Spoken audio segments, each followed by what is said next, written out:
পূর্ণিমা বলে, আমার সোমনাথের সাথে মহারাজের তুলনা। একজন যদি সাদা হয় অন্যজন কালো, একজন যদি দিনের আলো হয় অন্যজন রাতের অন্ধকার। পূর্ণিমার কথা শুনে পূজা হেসে দেয়। পূর্ণিমা বলে, এই তুমি হাসছো কেন? আমি কি হাসির মতন কোনো কথা বলেছি?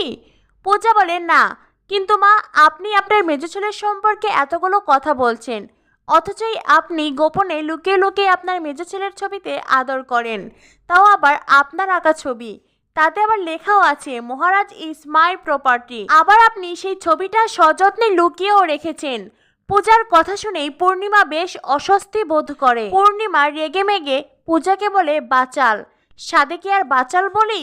এই বলে পূর্ণিমা ওখান থেকে চলে যায়। পূর্ণিমা চলে গেলেই ঠাম্মি তো একেবারে আনন্দে লাফিয়ে ওঠেন। ঠাম্মি পূজাকে বলে, একেবারে দারুণ কাজ করেছিস, শাশুড়ি মাকে মক্ষম দাওয়াই দিয়েছিস, আমার বিশ্বাস নাথ বউ তুই পারবি।